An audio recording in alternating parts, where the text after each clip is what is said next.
Então vamos, em nome de Jesus, dar início a essa mensagem que fala sobre a devida reprovação do pecado. Antes de analisarmos alguns textos de Ellen White que vão trazer bastante luz a esse tema de maneira bastante prática, eu gostaria de abrir a Bíblia com os irmãos em Mateus 23. O capítulo todo de Mateus 23 é uma forte denúncia feita por Jesus para com os escribas e fariseus. Eles são tremendamente censurados.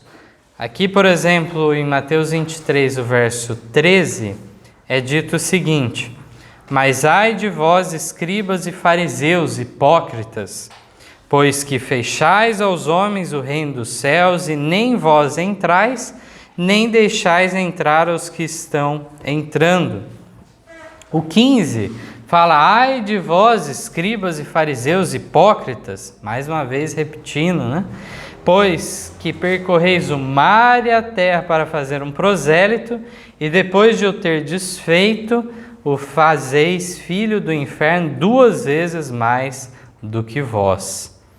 Como vemos aqui, são palavras duríssimas, da parte de Jesus. Mais adiante aqui na leitura, no verso 23, fala: ai de vós, escribas e fariseus hipócritas, pois que dizimais a hortelã, o endro e o cominho, e desprezais o mais importante da lei, o juízo, a misericórdia, a fé. Deveis, porém, fazer essas coisas e não omitir aquelas. Verso 24, condutores cegos, que coais um mosquito e engolis um camelo.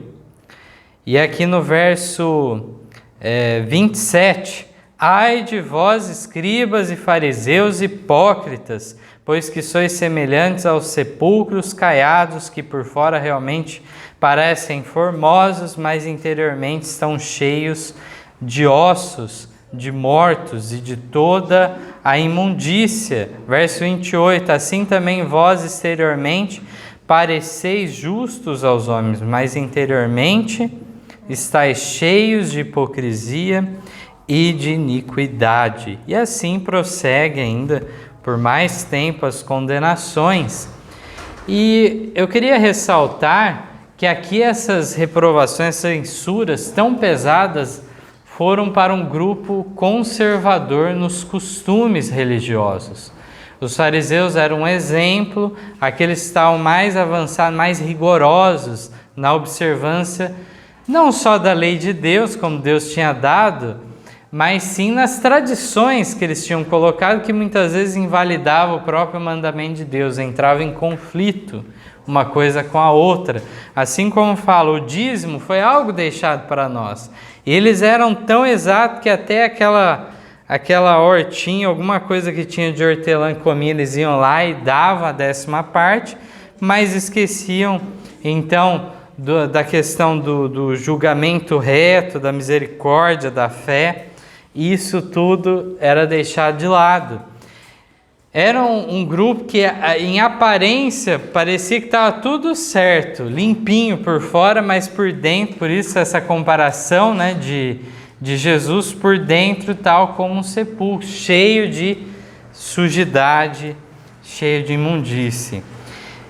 E diante desse quadro, não quer dizer também, de modo algum aqui, quero dizer que Deus não reprovava aqueles que eram liberais nos costumes religiosos de sua época.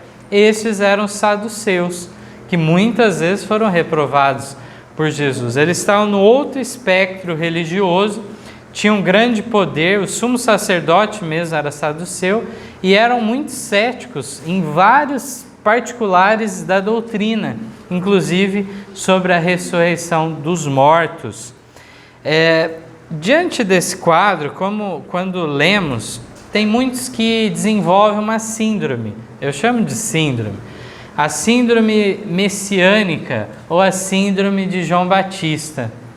A pessoa começa a se achar um João Batista, se achar um Messias que vai dar tais denúncias neste mesmo tom.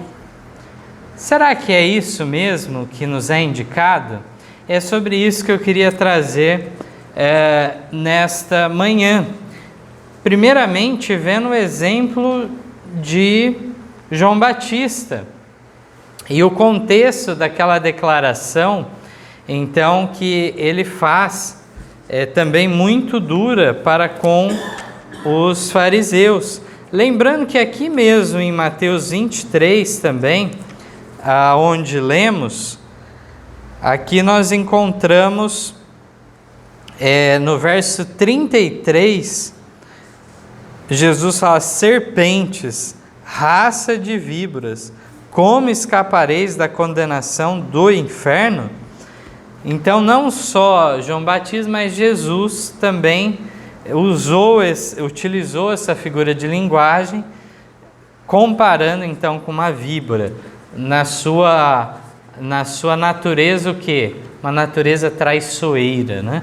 Assim como a tribo de Dan também, lá nas bênçãos e maldições que Jacó faz no leito de morte, Dan é uma tribo que é comparada àquela víbora que está à estrada e que morde o calcanhar do cavaleiro, né, de maneira traiçoeira. Aqui então no Desejar de Todas as Nações, na página 105, e depois leremos na 215 também um trecho, Ellen White relata aquele cenário onde, não vamos ler na Bíblia, mas está lá em Mateus 3, em Lucas 3, João Batista então fazendo o batismo, e muitas pessoas vindo até ele, estava sendo muito bem sucedido aquele ministério de João Batista. Diz aqui que príncipes e rabis, soldados, publicanos e camponeses iam ouvir o profeta. Então todas as classes, humildes e altas, iam até ele. Alarmou-os por algum tempo a solene advertência de Deus. Muitos foram levados ao arrependimento e receberam batismo. Pessoas de todas as categorias submeteram-se às exigências do Batista, a fim de participar do reino que anunciava. Então, submeteram, João Batista exigia alguns parâmetros para ser batizado, não era de forma aleatória, né? E muitos aceitaram, de várias classes, e deste modo, então, participavam do reino que ele anunciava, tinham esse interesse de participar. Muitos dos escribas e fariseus foram ter com ele, confessando os pecados e pedindo batismo. Olha só que informação preciosa aqui, que a gente não percebe. Escribas e fariseus foram ter com João Batista, fizeram o quê? Confessaram os pecados. Olha só que coisa boa, né? E pediram o batismo. Haviam se exaltado como sendo melhores que os outros homens, levando o povo a ter alta opinião acerca de sua piedade.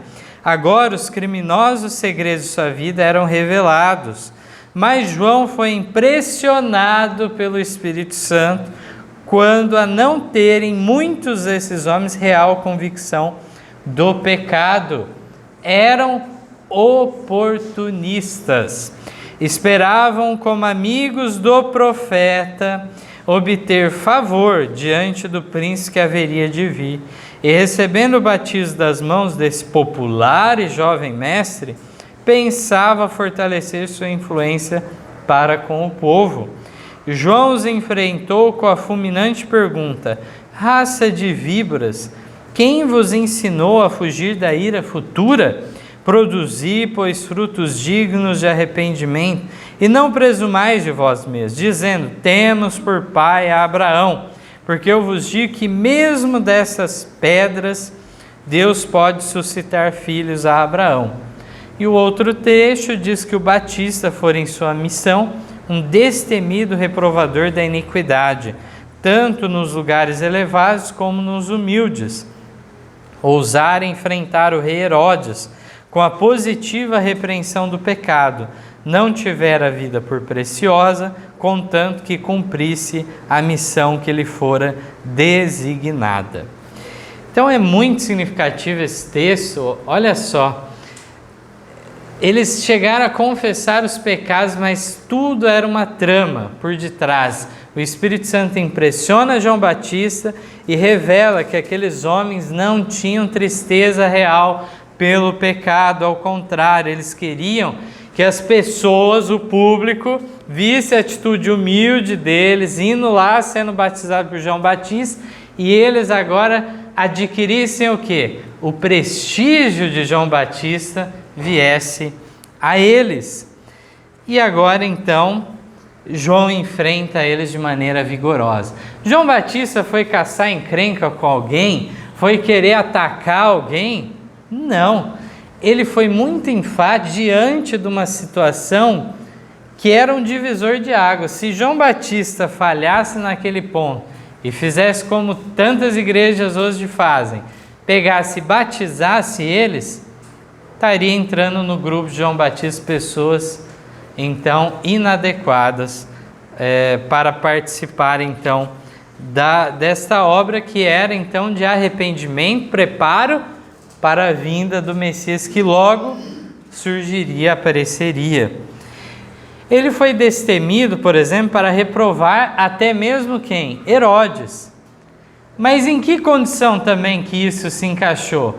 Diz que Herodes ouviu as pregações de João Batista, ficou tremendamente impressionado, via que era verdade o que João Batista pregava, e o que Herodes queria fazer? Ser batizado por João Batista. Então já desde lá de Herodes o Grande, era uma dinastia que estava se formando de vários que eram chamados de Herodes, né?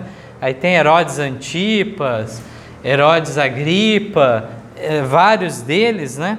E eles muitas vezes procuravam ser prosélitos judeus. Eles tinham sido postos para reinar sobre os judeus por quem? Por Roma. E eram muitas vezes odiados pelos judeus. Mas para diminuir a resistência, eles procuravam se colocar mais favoráveis à religião judaica. Tanto é que o próprio Herodes o Grande, aquele da mortandade das crianças, quando Jesus nasceu, ele então que construiu o templo lá daquela época, um templo tremendo, cheio de coisas riquíssimas, né, preciosas. E aqui então já é um outro Herodes, o filho dele, que também impressionado com essa mensagem de João Batista e queria ser mais um discípulo.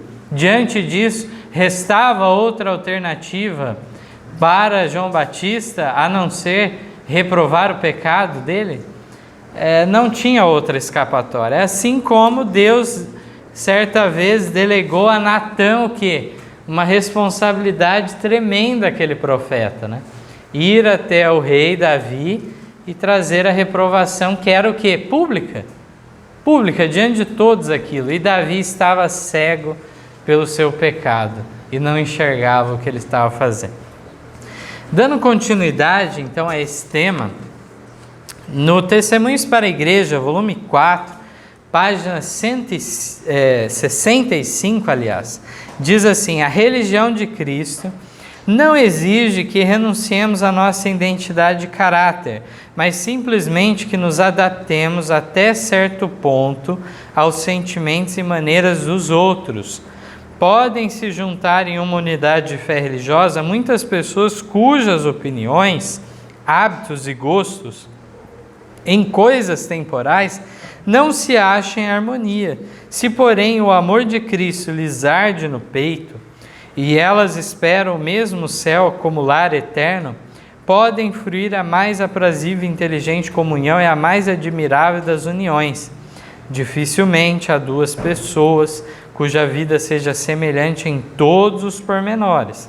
As provas de uma talvez não sejam as da outra, e nosso coração deve sempre se abrir em bondosa simpatia e inflamar-se com o amor que Jesus teve por todos os seus irmãos.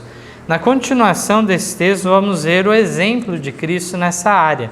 Mas ainda se detendo nesse primeiro parágrafo, nós vemos que existem questões minúcias da nossa vida, questões que não são essenciais à fé religiosa, que nós, como irmãos de fé, vamos divergir.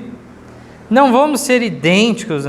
Eu não tenho que obrigar o meu irmão a ter o mesmo gosto, gostar da mesma. Não, é azul a cor certa, vermelho é feio e o meu irmão tem que achar do mesmo jeito. Então, há diferenças em certas opiniões, gostos, hábitos, em coisas temporais, aqui fala.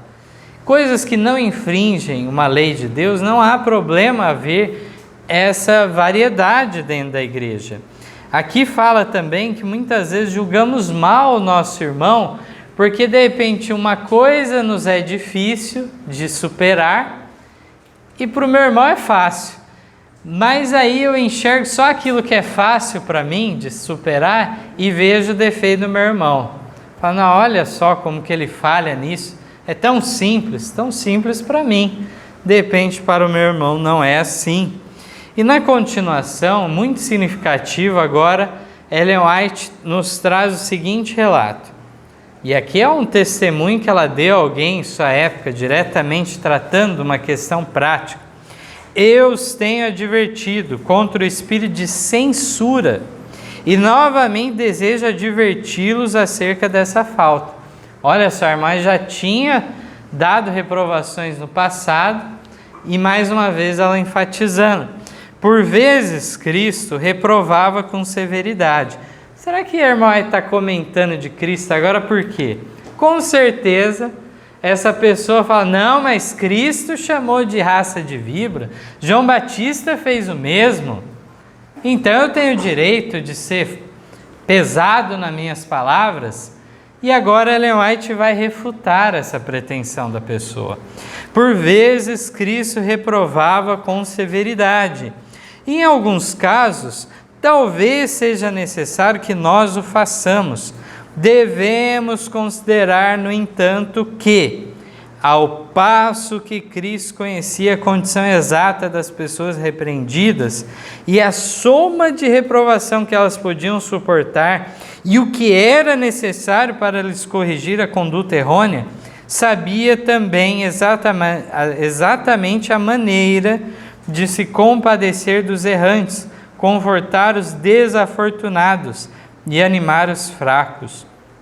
Sabia perfeitamente como preservar as pessoas do desalento e inspirar-lhes esperança, porquanto estava relacionado com os motivos exatos e as provações peculiares de todas as mentes. Ele não se enganava. E olha o que ela diz na continuação. Mas nós podemos julgar erradamente os motivos. Podemos enganar-nos com as aparências. Podemos pensar que estamos agindo corretamente ao reprovar o erro e seguir em frente, censurar com muita severidade e ferir onde gostaríamos de curar.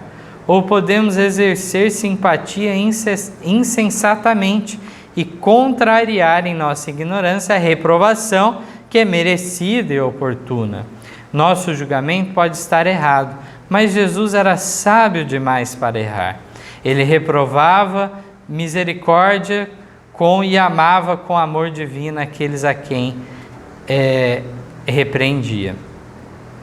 Então ele reprovava com misericórdia e amava com amor divino aqueles a quem repreendia.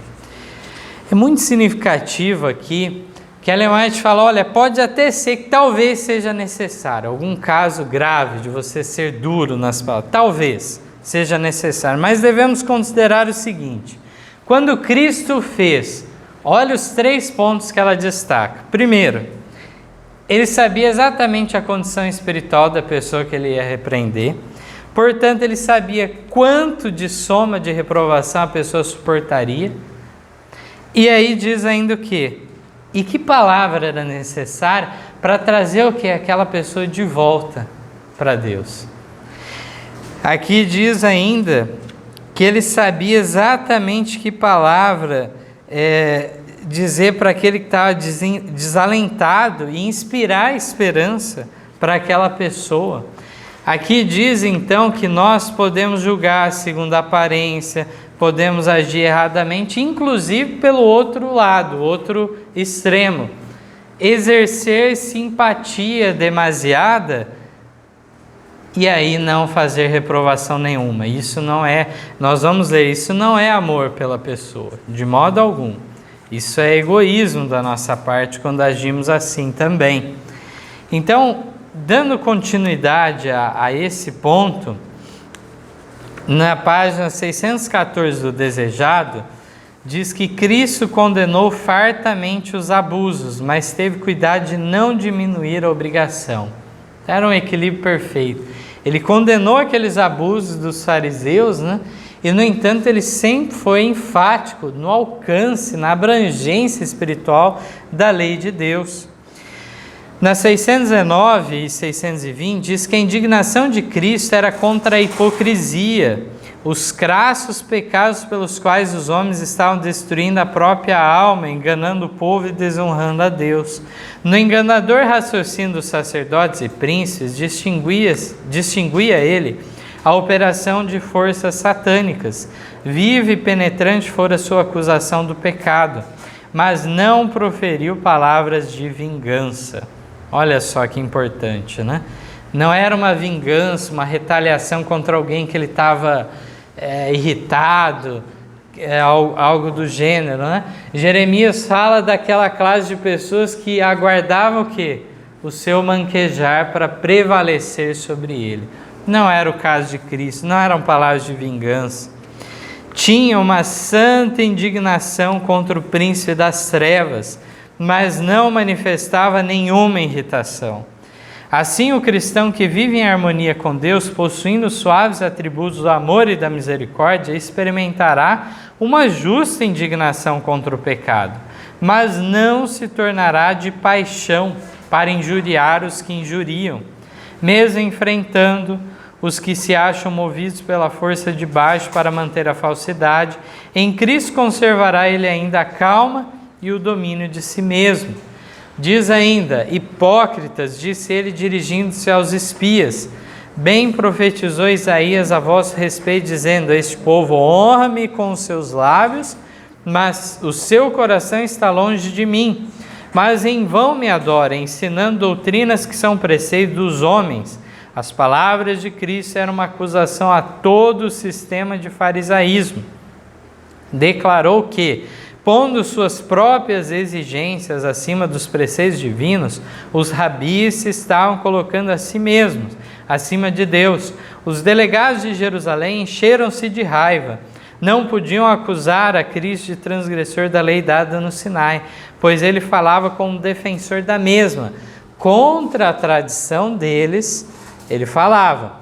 Os grandes preceitos da lei apresentados por ele apareciam em chocante contraste com as insignificantes regras de origem humana.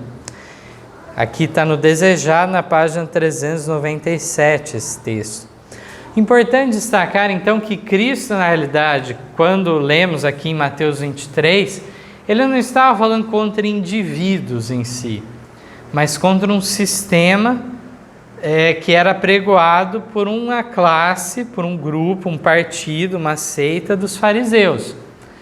Então, muitas vezes, teremos, de fato, que denunciar certos grupos religiosos que têm certas doutrinas errôneas. E vamos denunciar o engano destes. Mas não vai ser algo particularizado, individualizado contra uma pessoa, porque há pessoas o quê? Honestas, sinceras, servindo a Deus em todas essas corporações, grupos religiosos. Mesmo caso, né, como sempre comentamos, quando falamos da profecia que fala sobre o papado. Não é um ataque ao indivíduo que está em seu turno lá no cargo de papa em si. Podemos até admirar certos aspectos, por exemplo, da biografia de João Paulo II. Se os irmãos verem a história do Karol Wojtyla, era um polonês, sofreu muito lá na perseguição dos comunistas, antes tinha sofrido com o nazismo, e tem toda uma história. Então nós não vamos procurar detonar com a biografia da pessoa, não, de modo nenhum.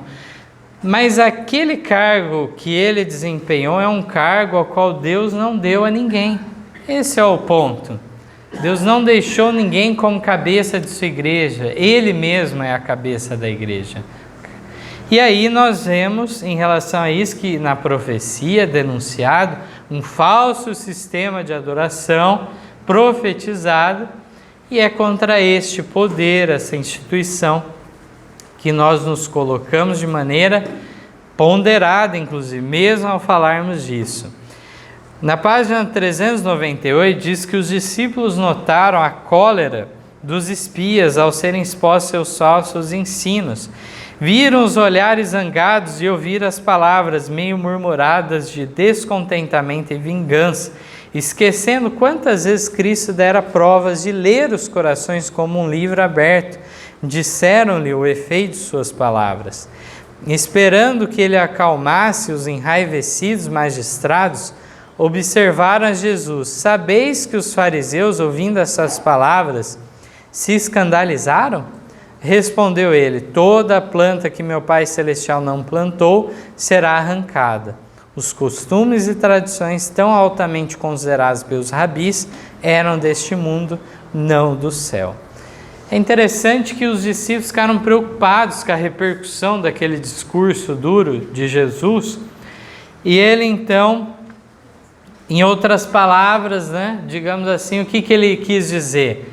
Que as tradições realmente tinham que ser prontamente removidas, porque era um embaraço para a aceitação da verdade que a lei trazia. Não cessou ainda a substituição dos preceitos de Deus pelos dos homens. Mesmo entre os crentes, acham-se instituições e costumes que não têm melhor fundamento que as tradições dos pais. Aqui a irmã faz uma referência aos pais da igreja, considerados lá dos primeiros séculos da era cristã, que já começaram a introduzir elementos equivocados para dentro da igreja. Essas instituições, baseadas em autoridade meramente humana, têm suplantado as de indicação divina. Os homens se apegam às suas tradições e reverenciam seus costumes, nutrindo ódio contra os que lhe procuram mostrar que estão em erro. Nesta época, quando somos mandados chamar a atenção para os mandamentos de Deus e a fé de Jesus, vemos a mesma inimizade que se manifestar nos dias de Cristo. Acerca do povo remanescente de Deus está escrito: e o dragão irou-se contra a mulher e foi fazer guerra ao resto de sua semente, nos que guardam os mandamentos de Deus e têm o testemunho de Jesus. Apocalipse 12:17. Então, vai haver hostilidade, ódio contra o povo de Deus por parte dos ímpios? Vai haver, de fato. O problema é como vamos retribuir. Vamos retribuir na mesma moeda? De modo nenhum, não podemos fazê-lo. No Desejar, na página 462, diz que não é seguidor de Cristo aquele que, desviando os olhos, se afasta do transear, deixando sem advertência prosseguir em sua degradante carreira. Os que são mais prontos a acusar a outros e zelosos em os levar à justiça, são frequentemente em sua própria vida mais culpados que eles. Os homens aborrecem o pecador ao passo que amam o pecado. Cristo aborrece o pecado, mas ama o pecador. Será esse o espírito de todos quantos seguem. O amor cristão é tardio em censurar, pronto a perceber o arrependimento, pronto a perdoar, a animar, a pôr o transear na vereda da santidade e a nela firmar-lhe os pés. Mas aqui diz que o verdadeiro seguidor de Cristo não vai deixar o seu próximo seguir na degradante carreira sem uma reprovação. E em amor, então, irá até essa pessoa e procurará restaurar, curar essa pessoa. Muito significativo que nós temos no Atos Apóstolos 503, 504, as orientações de Paulo a Timóteo quanto a como lidar com o pecado que tivesse na igreja. Temendo que a disposição branda e condescendente de Timóteo pudesse levá-lo a esquivar-se de uma parte essencial de sua obra, Paulo exorta a ser fiel em reprovar o pecado e a repreender mesmo com firmeza os que fossem culpados de males graves. Contudo, devia fazê-lo com toda longanimidade e doutrina. Devia-lhe revelar a paciência e o amor de Cristo, tornando claras suas reprovações e reforçando-as pelas verdades da palavra. Então, Paulo, conhecendo a disposição, o caráter de Timóteo, falou, olha, ele tem que tomar cuidado para não passar do ponto. E a repreensão deveria ser feita com firmeza e, no entanto, deve haver o que? Longanimidade e doutrina. Muito bem embasado Timóteo iria para aquela pessoa que ele fosse reprovar também. E não num achismo do que seria errado, mas sim baseado numa sólida doutrina. Odiar e reprovar o pecado e ao mesmo tempo mostrar piedade e comiseração pelo pecador é uma difícil tarefa. Olha só, Ellen White reconhece que é difícil, mas é isso que é exigido de nós. Quanto mais ardentes nossos próprios esforços para manter a santidade do coração e da vida, tanto mais aguda a nossa percepção do pecado e mais decidida nossa desaprovação de qualquer desvio do direito. Precisamos guardar-nos contra a indevida severidade no trato com os que erram, mas precisamos também ser cuidadosos para não perder de vista a excessiva malignidade do pecado. Há necessidade de mostrar-se paciência e amor semelhantes aos de Cristo pelo que erra, mas há também o perigo de se mostrar tão grande tolerância pelo seu erro que ele se considerará não merecedor de reprovação e a rejeitará como inoportuna e injusta. Então aqui deve ocorrer o equilíbrio necessário e há muitos que correm o risco de mostrar muita tolerância para com o erro e achar que tudo, não, é uma coisa muito pouca, não vou falar nada.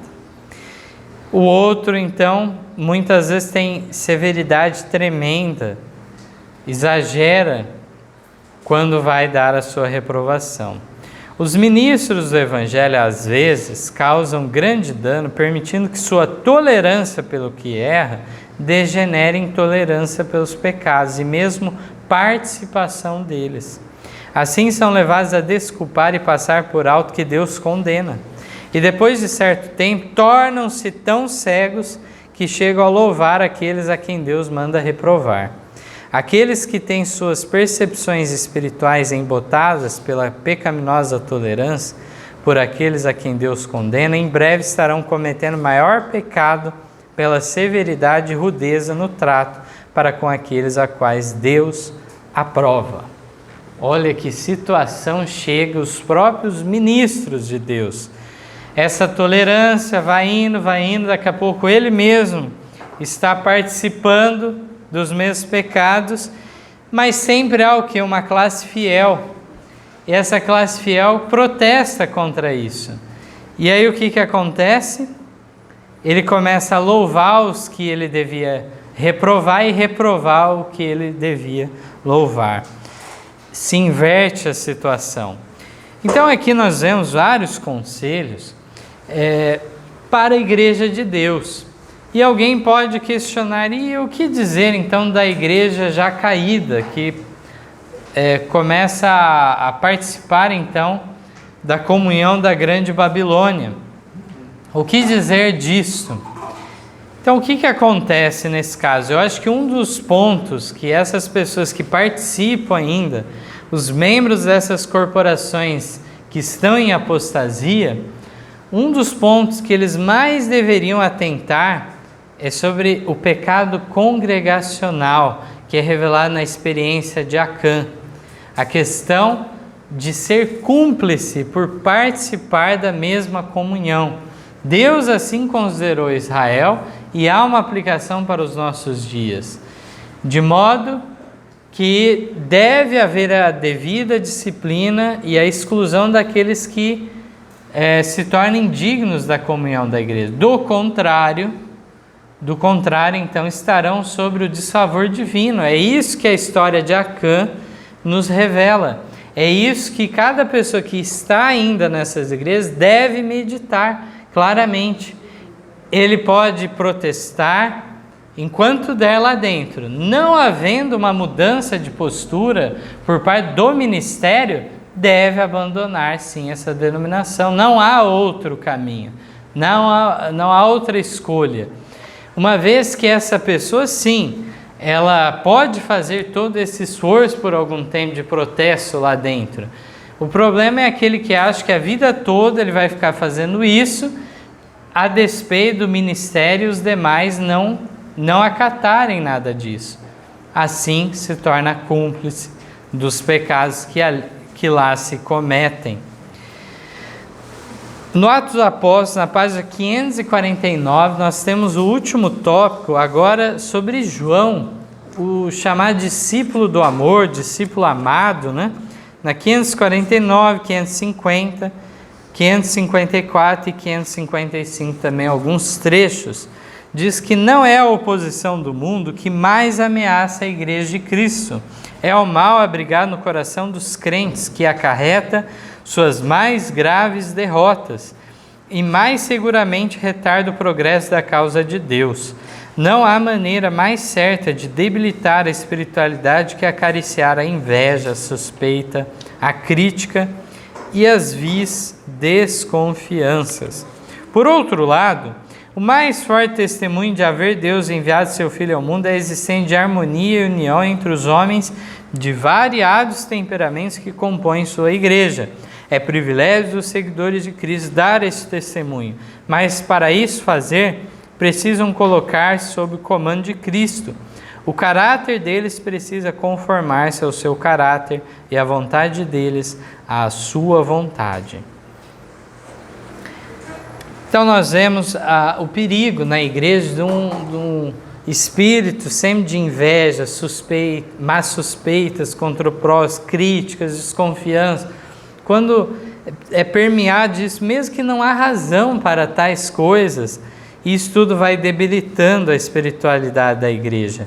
Na igreja há o quê? Foi dito aqui, variados temperamentos. E deve haver, até certo ponto, em alguns casos, um respeito mútuo ou tolerância que seja dessas diferenças. É claro que alguns estarão mais desenvolvidos na escada da santificação, uma vez que muitas vezes tem mais tempo já de igreja, outros menos tempo, e assim várias pessoas vêm de famílias, de criações diferentes, e tudo isso influi. Mas isso não impede a harmonia e união da igreja, como foi dito. Deve haver uma unidade na diversidade. Diversidade doutrinária? Não. A doutrina é uma, mas as pessoas têm personalidades diferentes. E isso deve vir a somar a igreja. Já várias vezes trouxemos aqui, né, a experiência de Lutero e Melanchthon.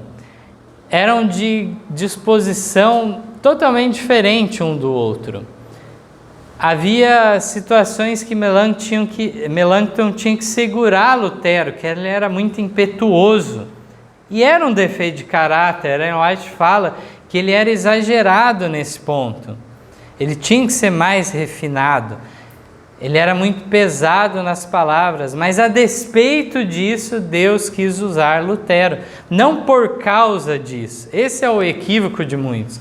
Alguns não, era porque Lutero era duro assim que Deus usou.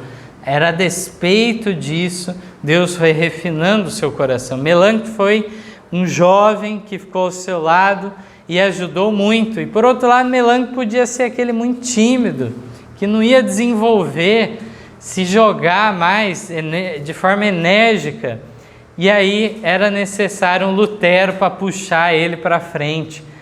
Ellen White relata personagens bíblicos dessa comparação em contraste também, assim como vemos nessa experiência.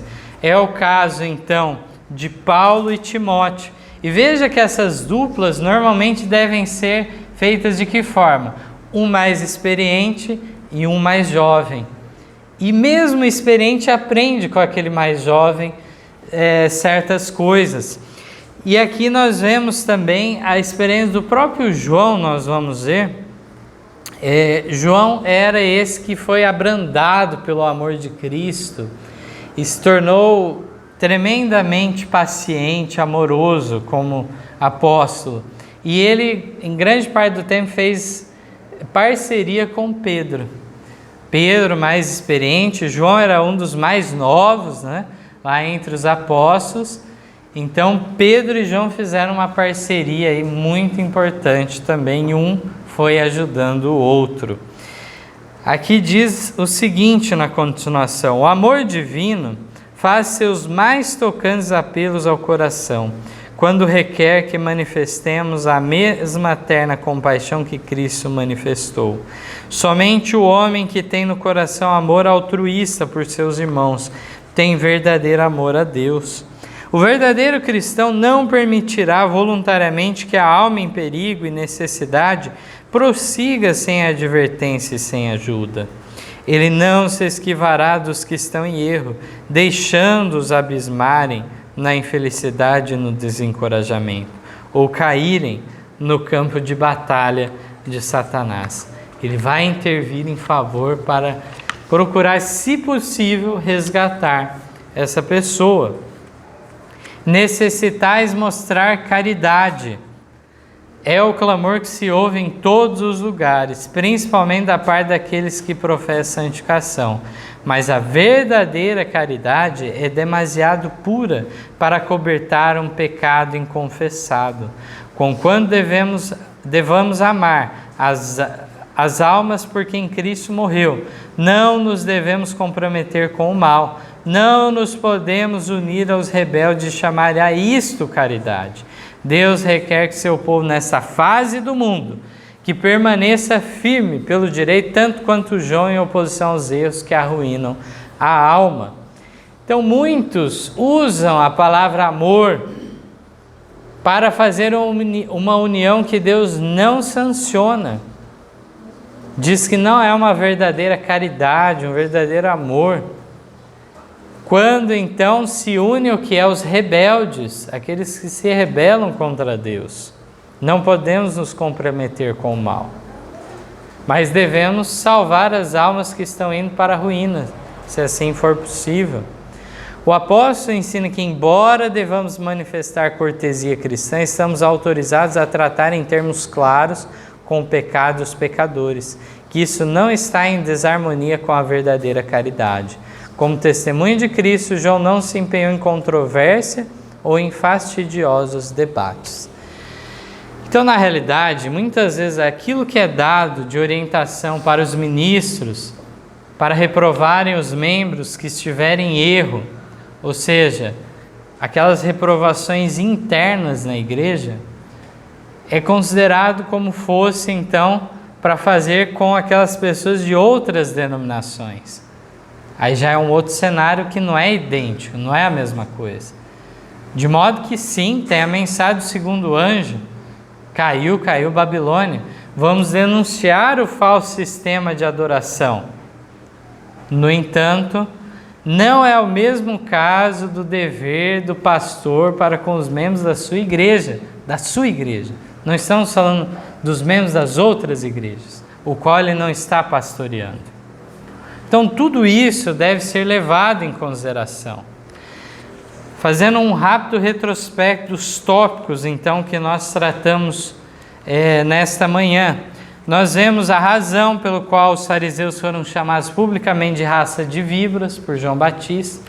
Eles pediram batismo, estavam com uma aparência de piedade falsa. O Espírito Santo veio e orientou João Batista. Aqui vemos que Cristo reprovou com severidade em alguns casos, mas nós somos falhos, podemos julgar erradamente, não sabemos a exata dose, não sabemos exatamente a condição daquela pessoa, mas Jesus, no olhar, ele discernia o quê? Tudo sobre aquela pessoa.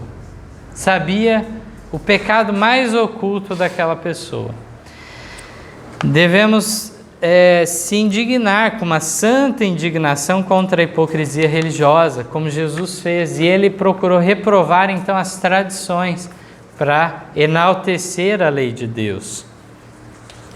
Devemos advertir com genuíno amor a pessoa desviada. E aí vemos que Paulo também dá orientações nesse sentido, e também João, o discípulo amado. Que assim, com essas esses esclarecimentos trazidos a nós pela mensageira do Senhor, possamos cada dia mais refinar o nosso caráter, enobrecê-lo para uma maior semelhança para com Cristo, sabendo das nossas limitações a todo momento, mas ainda assim tendo como alvo aquele que é o nosso supremo exemplo. É esse o meu desejo de oração a todos vós. Amém.